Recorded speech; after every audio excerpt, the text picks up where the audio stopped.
everyone. I know it's been a while, a few days, I guess. I've been looking for something else to do after this. Um, Final thoughts on Requiem. Now, I had to sit here and think a couple days about this game. Is it the best Resident Evil? No. That still goes to Resident Evil 4 and the remake. Do I think this appeals to every Resident Evil fan more than any other Resident Evil game out there? Except for those classic people who are hard on and gripe about not having fixed cameras, which are far and few between. I do believe I harsh scored this thing at a fucking 6 out of 10 for my score and a 3.5 out or 2.5 out of 10 for critic. Well, I'm gonna change those. As a personal score, I am still a little on the low end for my own reasons, but it goes up to like a 7.5 out of 10 for my personal score. And the reason being I boosted it up is because I started realizing a couple things about it. Didn't realize if I would have been smart and actually started a new game instead of just looking for New Game Plus in the menus to start, I would have realized the New Game Plus is integrated where you could play New Game Plus on any difficulty once you beat the game once. That was actually kind of surprising to me. I didn't think they would make the game that easy, but that was one thing I did like about it, but I see how others would gripe about it. Me, I enjoyed it. I just enjoyed not having to deal with doing some super specific thing just to unlock certain things. I mean, the last thing I have to unlock, if we want to look here, is literally just that, and it's infinite ammo is literally the last. Infinite rockets is literally the last thing. I don't really care too much about it because at that point, infinite rockets probably makes the game a little. It's literally one shot.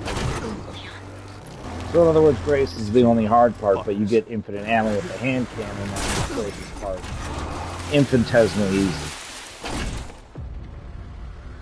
The game had its scary points. The game had its hard points. I can definitely see where people find enjoyment in this game in particular. But once again, the reason why I bring it down for my critics, I'll bring it up for my critic score, but it's only going up to a 3.5. And the only reason why my critic score doesn't go up even higher than that is because the one thing I can't stand is speed. Like, to me, it's just like, I see why this game is a speedrunner's game, because it's short, sweet, campaign time, long,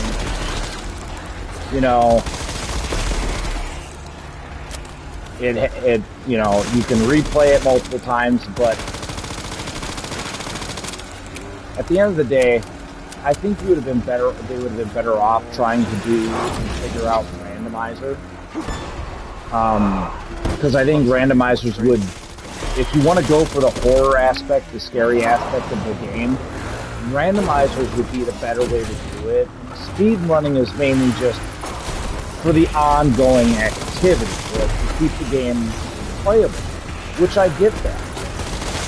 But the thing it doesn't do is it doesn't keep that replayability while keeping to the scary side of the game, where randomizer would actually do that. A randomizer would keep to the scary aspect of the game. Just due to the sheer fact you don't know what enemy you're going to come across. Like, that'd be interesting to play this game with a randomizer, and you just randomly come across these dogs in, I don't know, in the Raccoon City PD. It'd be like, well, what the fuck? They're terrifying. The random bosses, if they could figure out a way to do that, balance it, so the enemies actually work in every territory, you could make some really terrifying, really, interesting gameplay, because not only people do have to figure that out on how to beat these enemies with early game gear or random gear they may have collected, but on top of that, you could have, in boss fights, it could be a completely different boss. Like, if they could find a way to do that properly and design a game to run a regular game, run a randomizer properly, it would sell I guarantee you, it would sell better than the fucking speedrunning stuff. It'd really sell better. Seriously. Because speedrunning's fun and all, but again, it's about playing the game as quick as you can, and you don't really enjoy it. Me, I enjoy this game's gameplay. That's why I chose to wait to do this whole final talk while doing one of the coolest scenes in the entire game. Like, and this is the one thing I want to cover here, is this scene in particular brings out the ridiculous and bullshit, but it goes, that right there, that background you get to see is just so beautiful. Like, the backdrop in this game is so realistic looking, it honestly makes me sick. It makes me sick to my stomach. Like, I could literally walk into my TV and I'm in Raccoon City. I mean, it just looks, the background looks so fucking good.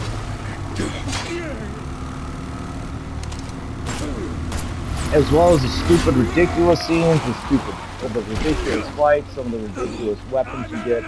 Everything about this game has just been absolutely, in a sense, fun. So, gameplay-wise, it gets like the best score I can give gameplay-wise. Every Resident Evil has never had a problem with gameplay.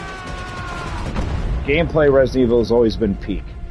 The thing that hasn't been peak is how they implement other things into that gameplay in order to create replayability. I think speedrunning is something they need to step away from and start trying to figure out how to use a randomizer. Because if you use a randomizer, you keep the scare factor everybody loves. Everybody loves the Grace portion, and was it the Ethan games because of the fear factor. You put a randomizer in a Resident Evil game, you don't need a special character in FPS in first person to give you that scare factor. You have, what random bullshit am I going to cross with my little pea shooter here? Oh, great. It's fucking Nemesis. That'd be terrifying. Now you have to figure out how to defeat Nemesis there with a pistol, 20 rounds, and a couple of hand grenades. Good luck. Is it possible? No. Do you have to run away from them? Yes. Then run away. Can you run? No. Let's ask it. Is it possible? No. Can I run away from them? No. I better figure some shit out.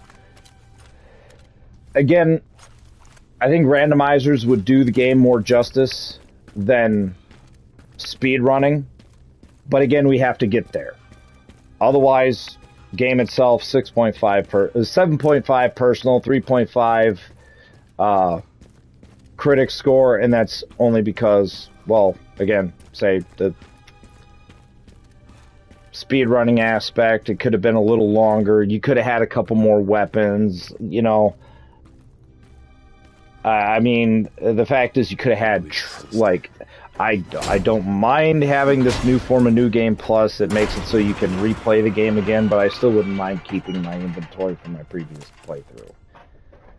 Other than that, I really don't have much more to say about Resident Evil Requiem, other than this has been a very good game to play, and it's a great game to have in your collection if you do like a game that you could play quick in a few hours and enjoy it, and has a really tight storyline and really solid gameplay. I mean, there's nothing wrong with it. People say that I read some reviews, the storyline is a little loose and stuff like that.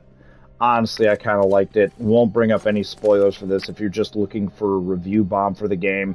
So here's my review bomb from what I've replayed of it. 7.5 personal score, 3.5 critical score.